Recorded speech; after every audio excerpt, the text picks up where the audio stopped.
प्रिय विद्यार्थियों, इस चैनल में आप सबका स्वागत है। हम लोग अम्ल, क्षार और लवण के बारे में पढ़ चुके थे और इस पर अब देखना है इम्पोर्टेंट क्वेश्चन जो परीक्षा में प्रायः पूछा जाता है। तब कुछ क्वेश्चन हम लोग करेंगे जो हमारे लिए बहुत उपयोगी होगा, वो सिपाही का हो, दरोगा का हो, एनटीपीसी, ग्रुप डी, किसी परीक्षा में ये कारगर साबित होगा। तो हम लोग क्वेश्चन शुरू करते हैं। क्वेश्चन नंबर 1 से। एक में है कि निम्नलिखित में कौन सबल अम्ल है? सबल कहते हैं स्ट्रॉन्ग एसिड। चॉइस देखिए, पहला लिखे हैं CH3COOH, इसका नाम है एसेटिक अम्ल, एसेटिक एसिड। दूसरा है HCl, जिसका नाम है हाइड्रोक्लोरिक अम्ल। तीसरा है HCOOH मैंने फार्मिक अम्ल। चौथा कोई नहीं। तो इसका आंसर हो जाएगा बी यानी HCl। अब देखिए सबल अम्ल होता क्या है? सबल अम्ल का मतलब होता है कि वैसे अम्ल जो पूर्ण रूप से आयन में आयनित हो जाए, माने या हाइड्रोजन आयन आसानी से त्याग सके, वो कहलाएगा सबल अम्ल। और वैसे अम्ल जो पूर्ण रूप से हाइड्रोजन आयन त्यागता नहीं है, अर्थात वैसे अम्ल जो हाइड्रोजन आयन अंशतः त्याग करे, उसको हम लोग कहते हैं निर्बल अम्ल या दुर्बल अम्ल, जिसको वीक एसिड कहेंगे। जैसे CH3COOH एसेटिक अम्ल है, तो H प्लस आयन त्याग है, लेकिन पूर्ण रूप से हाइड्रोजन आयन का त्याग नहीं करेगा। CH3COO माइनस अब H प्लस होगा, तो एक H हटेगा, बाकी और है। तो इसका मतलब कि पूर्ण रूप से हाइड्रोजन का त्याग नहीं कर रहा है। तो ये हो जाएगा क्या? निर्बल अम्ल या वीक एसिड। HCl ये पूर्णतः टूट करके हाइड्रोजन आयन देता है, तो जो पूर्णतः टूट करके हाइड्रोजन देता है वो कहलाएगा सबल अम्ल। तो HCl क्या हो गया? सबल अम्ल। तीसरा है HCOOH, इसका नाम है फार्मिक अम्ल। ये भी टूटेगा तो पूर्ण रूप से हाइड्रोजन आयन नहीं दे पाता है, इसलिए ये भी हो गया निर्बल अम्ल या दुर्बल अम्ल, जिसको कहते हैं वीक एसिड। तो आंसर कौन सा आ जाएगा? बी। तो एक का हो गया बी। दूसरा क्वेश्चन देखें। दूसरा में है कि टमाटर में कौन सा अम्ल पाया जाता है? पहला चॉइस है ऑक्जेलिक अम्ल, दूसरा टार्ट्रिक अम्ल, तीसरा एसेटिक अम्ल, चौथा मैलिक अम्ल। इसका आंसर हो जाएगा ए ऑक्जेलिक अम्ल। देखिए ऑक्जेलिक अम्ल मिलता है टमाटर, पालक, ओल इत्यादि में। और ऑक्जेलिक अम्ल की मात्रा अगर ज़्यादा हम लोग लेते हैं, ऑक्जेलिक अम्ल की अधिक मात्रा से स्टोन बन जाता है, जैसे किडनी में या गॉल ब्लाडर में स्टोन बनता है ना, पथरी। तो ऑक्जेलिक अम्ल की अधिकता से होता है। पूछता है कि ऑक्जेलिक अम्ल की अधिक मात्रा से कौन सा रोग होगा? तो स्टोन का, किडनी हो जाता है, किडनी में स्टोन हो जाता है, पथरी हो जाता है। दूसरा है टार्ट्रिक अम्ल। तो टार्ट्रिक अम्ल इमली में, अंगूर में पाया जाता है। तीसरा है एसेटिक अम्ल। एसेटिक अम्ल सिरका में पाया जाता है। और चौथा है मैलिक एसिड, जो कि सेव में पाया जाता है। तो इस चारों के बारे में आप जान गए। चारों में से कोई क्वेश्चन पूछे हम लोग को नहीं छूटेगा। अब देखिए 3 नंबर क्वेश्चन। तीसरा क्वेश्चन है कि कांच को खुरचने के लिए किस अम्ल का प्रयोग होता है? पहला है HCl, दूसरा H2SO4, तीसरा HF, चौथा कोई नहीं। तो इसका आंसर हो जाएगा HF। HF माने हाइड्रोजन फ्लोराइड या हाइड्रोफ्लोरिक अम्ल। देखिए कांच घुलता है हाइड्रोफ्लोरिक अम्ल में। कांच जल में अघुलनशील होता है। किस में घुलता है? तो हाइड्रोफ्लोरिक अम्ल या हाइड्रोजन फ्लोराइड, जिसका सूत्र है HF। तो कांच को खुरचने के लिए, कांच को घुलाने के लिए या कांच पर नाम लिखने के लिए HF का प्रयोग होता है। 3 नंबर क्वेश्चन हो गया। और चौथा में है कि निम्नलिखित में कौन क्षार है? NaOH, HCl, H2SO4, HNO3। तो इसमें हो जाएगा NaOH। ये क्या है? क्षार। क्षार में OH रहता है ना, जैसे sodium hydroxide, potassium hydroxide, KOH, NaOH। तो लास्ट में OH है, तो ये हो गया क्षार। अब बाकी क्या है? अम्ल है। तो 4 नंबर क्वेश्चन देखे। अब देखते हैं 5वां क्वेश्चन। 5वां में देखेंगे। अब हम 5वां क्वेश्चन देख रहे हैं। 5वां में है कि निम्नलिखित में कौन उभयधर्मी पदार्थ है? उभयधर्मी को इंग्लिश में लिखते हैं एम्फोट्रिक सब्सटेंस। पहला है H2O, दूसरा ZNO, ZNO यानी जिंक ऑक्साइड, तीसरा है Al2O3 यानी एल्युमिनियम ऑक्साइड, चौथा सभी। तो ये हो जाएगा सभी। अब देखो उभयधर्मी पदार्थ का मतलब क्या, तो वैसे पदार्थ जो अम्ल और क्षार दोनों जैसा आचरण करता है, अम्ल से भी रिएक्ट करेगा और क्षार से भी रिएक्ट करेगा, तो वैसे पदार्थ जो अम्ल और क्षार दोनों का आचरण रखता है तो वो कहलाएगा उभयधर्मी पदार्थ। इंग्लिश में कहते हैं एम्फोट्रिक सब्सटेंस। तो इसका H2O, तो H2O क्या है, उभयधर्मी पदार्थ है। इसमें अम्ल और क्षार दोनों जैसा गुण होता है। जिंक ऑक्साइड, एल्युमिनियम ऑक्साइड, यह है उभयधर्मी पदार्थ जिसमें अम्ल और क्षार दोनों जैसा व्यवहार होता है। ये पूछता भी है और उपयोगी है वाला क्वेश्चन। अब देखते हैं 6 नंबर क्वेश्चन। 6 में है कि अम्ल वह पदार्थ है जो प्रोटॉन ग्रहण करता है, प्रोटॉन त्यागता है, इलेक्ट्रॉन त्यागता है, कोई नहीं। तो इसका आंसर हो जाएगा प्रोटॉन त्यागता है। तो ये ब्रोंस्टेड-लोरी का सिद्धांत में दिखाए थे कि अम्ल वह पदार्थ है जो प्रोटॉन का त्याग करता है और क्षार वह पदार्थ है जो प्रोटॉन को ग्रहण करता है। अब प्रोटॉन का मतलब बताए थे हाइड्रोजन आयन, हाइड्रोजन आयन को प्रोटॉन कहते हैं। इसलिए आंसर कौन सा हो जाएगा, बी, प्रोटॉन का त्याग करता है। अब देखते हैं 7 नंबर क्वेश्चन। 7 में है कि निम्न में कौन घ्राण सूचक है। इंग्लिश में कहते हैं ऑल्फैक्टरी इंडिकेटर, माने गंध के द्वारा ये सूचित करेगा कि अम्ल है या क्षार है। ये भी इंपॉर्टेंट है, पूछता है कि निम्नलिखित में कौन घ्राण ये सूचक है, ऑल्फैक्टरी इंडिकेटर है।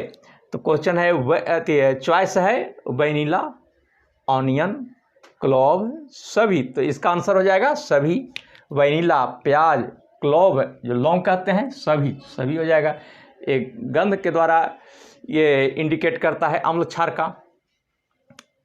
अगला है कि निम्नलिखित में कौन सूचक का कार्य करता है। पहला चॉइस हाइड्रेंजिया, दूसरा है पिटूनिया, तीसरा जिरेनियम, चौथा सभी। तो जान लीजिए कि ये प्लांट है जो फ्लावर देता है। अब फ्लावर के पेटल के आधार पर हम इंडिकेशन करते हैं अम्ल और क्षार का। तो ये हाइड्रेंजिया, पिटोनिया, जिरेनियम का पेटल से हम पता लगाते हैं अम्ल और क्षार का, इसलिए इसका आंसर सभी, सभी हो गया। 9 नंबर में है कि लिटमस पत्र का वास्तविक रंग कैसा है। नीला, बैगनी, लाल, पीला। तो लिटमस का अपना रंग बैगनी है, तो आंसर हो जाएगा इसका बैगनी। 10 नंबर में है कि लिटमस पत्र बनाया जाता है। लिटमस पत्र किससे बनाते हैं, कवक से, शैवाल से, लाइकेन से, कोई नहीं। तो आंसर हो जाएगा लाइकेन से। लाइकेन क्या होता है, तो लाइकेन कवक और शैवाल का सहजीवी है, माने कवक और शैवाल एक साथ मिल करके तब लाइकेन बनाता है। और लाइकेन थैलोफाइटा समूह का प्लांट है। पूछेगा कि लाइकेन किस समूह का है, थैलोफाइटा, ब्रायोफाइटा, टेरोफाइटा, तो वहाँ आंसर हो जाएगा थैलोफाइटा। लाइकेन किसका सहजीवी है, सिम्बायोटिक है, शैवाल कवक का, शैवाल जीवाणु का, शैवाल विषाणु का, चारों चॉइस रहेगा। तो लाइकेन सहजीवी है शैवाल और कवक का। शैवाल को इंग्लिश में कहते हैं एल्गी और कवक को फंगी, ये दोनों मिला करके हम लोग कहते हैं लाइकेन। तो आंसर हो जाएगा 10 का कौन सा, सी, आंसर हुआ सी। 11 में है कि निम्नलिखित में कौन द्विक लवण है। द्विक लवण कहते हैं डबल साल्ट। पहला चॉइस है CaOClCl, जिसका नाम ब्लीचिंग पाउडर, और इसका रासायनिक नाम कैल्शियम ऑक्सीक्लोराइड या calcium hypochloride. B number choice है K2SO4 Al2SO4 24H2O, माने पोटास एलम। तीसरा है MgOHCl, मैग्नीशियम हाइड्रोक्सी क्लोराइड, और डी में है NaCl यानी सोडियम क्लोराइड। तो इसका आंसर हो जाएगा बी। द्विक लवण का मतलब होता है कि दो सामान्य लवण मिल करके जब नए लवण का निर्माण करे तो इसको हम लोग कहेंगे द्विक लवण या डबल साल्ट। तो K2SO4 एक हो गया सिंपल साल्ट और Al2SO4 ये हो गया दूसरा साल्ट। तो दो साल्ट आपस में मिलता है तो इससे नया जो साल्ट बनेगा वही है कंपाउंड साल्ट या द्विक लवण। तो आंसर कौन सा हो जाएगा, बी। अब देखिए CaOCl Cl मिक्स्ड साल्ट है, मिश्रित लवण कहते हैं। MgOHCl यहाँ OH लग गया, वो क्षार लवण है। NaCl सामान्य लवण है। चारों के बारे में देख लिए। अब देखते हैं क्वेश्चन नंबर 12 में क्या है कि धातु अम्ल से अभिक्रिया कर कौन सा गैस मुक्त करता है। धातु अम्ल से अभिक्रिया कर हाइड्रोजन गैस देता है। रिएक्शन दिखाए होंगे या लवण की परिभाषा में दिए थे, दो प्रकार के परिभाषा। एक दिखाए थे कि कोई धातु अम्ल से अभिक्रिया कर लवण बनाता है और हाइड्रोजन गैस मुक्त होता है। दूसरा परिभाषा दिए थे कि अम्ल और क्षार मिलकर के लवण बनाता है और जल मुक्त करता है। तो धातु अम्ल से अभिक्रिया कर हाइड्रोजन गैस मुक्त करता है। आंसर हो जाएगा ए। 13 नंबर क्वेश्चन देखते हैं। 13 में है कि निम्नलिखित में कौन नीले लिटमस पत्र को लाल करता है। क्षार, अम्ल, लवण, कोई नहीं। तो नीला लिटमस पत्र को लाल कौन करता है? अम्ल। और क्षार क्या करता है कि लाल लिटमस पत्र को नीला करता है। तो ये 13 नंबर का हो गया बी। 13 में बी हो गया यानी कि एसिड। और 14 में सोडियम क्लोराइड बनता है। सोडियम क्लोराइड लवण है, तो लवण कैसे बनेगा? अम्ल और क्षार के मिलने से। तो इसमें सबल अम्ल और सबल क्षार माने स्ट्रॉन्ग एसिड और स्ट्रॉन्ग बेस होता है। स्ट्रॉन्ग एसिड कह रहे थे कि वैसे अम्ल जो पूर्ण रूप से आयन प्रदान करता है, तो वो कहलाएगा सबल अम्ल। जो पूर्ण रूप से हाइड्रोजन आयन का त्याग करेगा वो है सबल अम्ल। और सबल क्षार जो OH माइनस आयन पूर्णतः त्याग करे वो है सबल क्षार। तो सबल अम्ल और सबल क्षार मिल करके बनाता है सोडियम क्लोराइड। ये भी बहुत उपयोगी क्वेश्चन है और ये एग्जाम में पूछा गया है। अब 15 नंबर में कि किस पदार्थ का उपयोग एंटासिड के रूप में होता है। कभी एसिडिटी हो जाता है ना, पेट में एसिड की मात्रा बढ़ जाने से ना गैस वगैरह जमा हो जाता है। तो एसिड को दूर करने के लिए हम लोग एक दवा का प्रयोग करते हैं ना, और वो है MgOH होल ट्वाइस। इसको कहते हैं मिल्क ऑफ मैग्नीशिया। कई व्यावसायिक नाम पूछता है, तो MgOH2 हो गया केमिकल नेम, जिसका नाम है मैग्नीशियम हाइड्रोक्साइड। इसी का व्यावसायिक नाम है मिल्क ऑफ मैग्नीशिया। कह देता है कि मिल्क ऑफ मैग्नीशिया का उपयोग किस रूप में किया जाता है, तो एंटासिड के रूप में करते हैं। यानी एसिड को कम करने के लिए, एसिड को न्यूट्रलाइज करने के लिए हम लोग MgOH2 का यूज करते हैं। तो ये हो गया 15 का। 15 वाला भी क्वेश्चन इंपॉर्टेंट था। और अब आते हैं क्वेश्चन नंबर 16। 16 नंबर क्वेश्चन है कि आर्हेनियस के अनुसार अम्ल वह पदार्थ है जो हाइड्रोजन आयन का त्याग करता है, OH माइनस आयन का त्याग करता है, दोनों, कोई नहीं।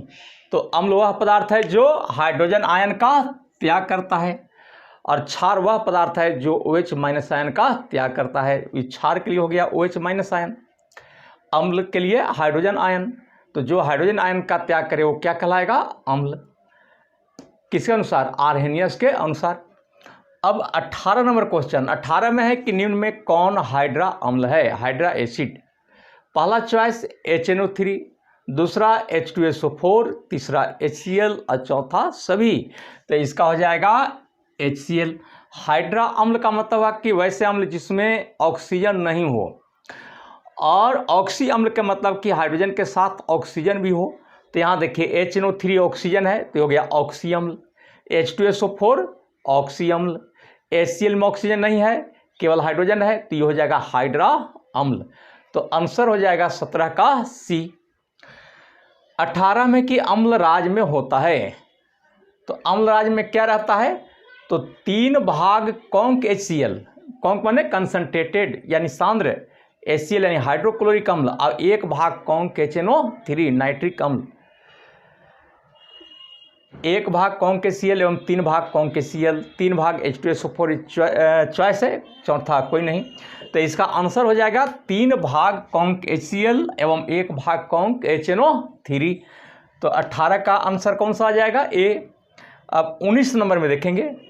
19 में क्वेश्चन है कि निम्नलिखित में किसे रसायनों का सम्राट कहते हैं। HCl, H2SO4, HNO3, CH3COOH।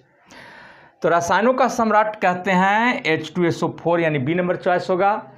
रसायनों का सम्राट कहते हैं H2SO4 को, मैंने सल्फ्यूरिक अम्ल को, इसलिए कि सल्फ्यूरिक अम्ल का उपयोग हर एक क्षेत्र में होता है, उद्योग से लेकर के प्रयोगशाला तक हम लोग सल्फ्यूरिक अम्ल का यूज करते हैं, इसलिए रसायनों का सम्राट किसको कहते हैं? H2SO4 यानी सल्फ्यूरिक अम्ल को। तो 19 का हो गया बी। 20 का है कि रक्त का पीएच कितना होता है? तो रक्त का पीएच क्या? 7.4। 7.4, 7 से जब ही बढ़ेगा तो ये हल्का क्या हो जाएगा? क्षारीय हो जाएगा। तो रक्त हल्का क्षारीय है, क्योंकि 7 से ऊपर क्या होता है? क्षार होता है। 7 से नीचे अम्ल और 7 उदासीन।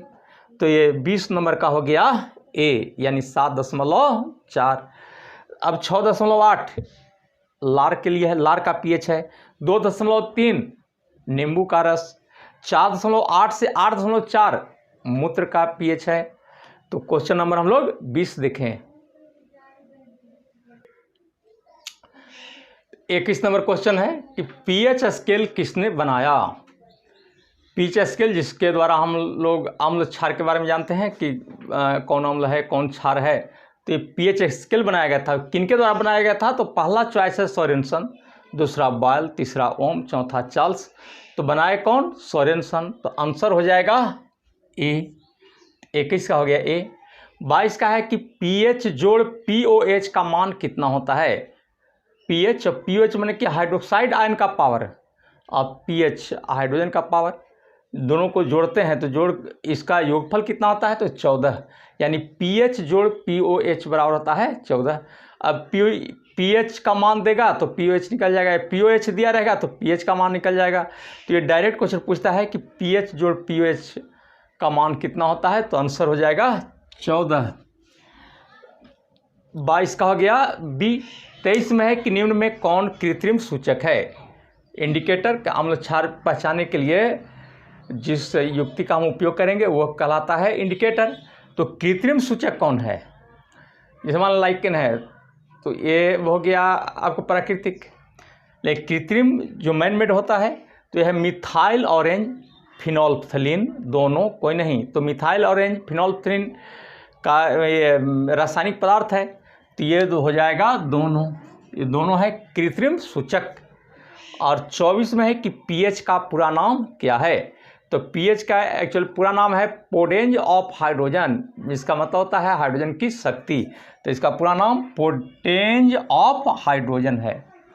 ये भी उपयोगी है, पूछा हुआ क्वेश्चन है। और लास्ट में क्वेश्चन देखते हैं इसमें 25 में कि निम्न में कौन अम्ल लवण है? अम्ल लवण का मतलब कि वैसे लवण जिसमें अम्ल का कुछ गुण रहे, यानी जिस लवण में हाइड्रोजन रहेगा वो है अम्ल लवण, यानी कि एसिड साल्ट। अब एक एक करके देखेंगे। पहला है NaHCO3, यहाँ H है तो ये हो जाएगा क्या? ऑक्सी, ये एसिड साल्ट हो जाएगा। NaHSO4 इसका नाम है सोडियम बाइसल्फेट या सोडियम हाइड्रोजन सल्फेट भी कहते हैं। यहाँ भी H लगा हुआ है तो हो गया ये भी अम्ल लवण माने एसिड साल्ट। MgOHCl इसका नाम मैग्नीशियम हाइड्रोक्सी क्लोराइड, तो यहाँ OH लगा हुआ है तो ये बेस साल्ट हो जाएगा। और डी में है A एवं B, तो इसका आंसर कौन सा हो जाएगा? A एवं B, अर्थात NaHCO3 और NaHSO4 ये दोनों एसिड साल्ट का उदाहरण हैं। देख सकते हैं मिनट होली। तो इस तरह से आप देखें एसिड बेस साल्ट का क्वेश्चन। एसिड बेस साल्ट से भी क्वेश्चन बहुत बढ़िया बढ़िया निकला, चैप्टर भी बहुत अच्छा है। इसके बाद पीरियोडिक टेबल इसका इम्पोर्टेंट है। ये ऑर्गेनिक केमिस्ट्री से भी क्वेश्चन पूछता है। तो क्रम से जैसे मैंने क्वेश्चन है उपयोगी उस अनुसार से हम आगे बढ़ते जाएंगे। इसके बाद एक फिजिक्स का चैप्टर है ग्रेविटेशन, ये भी बहुत उपयोगी है। तो हम इसके बाद फिजिक्स का एक चैप्टर चलेंगे ग्रेविटेशन, उसके बाद फिर अन्य चैप्टर में आएंगे। इस तरह से हर एक चैप्टर करके क्वेश्चन दिखाएंगे ताकि आपको आइडिया भी आए क्वेश्चन का, और आया हुआ क्वेश्चन रहता है उसको भी हम लोग को रिवीजन हो जाए। तो मेहनत हम लोग करते रहें ना, एग्ज़ाम निकट में ही है लेकिन इसका कोई टेंशन नहीं, क्योंकि लगातार निरंतर हम प्रयास करते जाएंगे तो रिजल्ट आना है, रिजल्ट होगा ही। इसी तरह से प्रयास करते रहें, लगन से पढ़ते रहें, रिजल्ट अवश्य होगा। तो फिर अगले क्लास में हम लोग मिलेंगे, तब तक थैंक यू, धन्यवाद।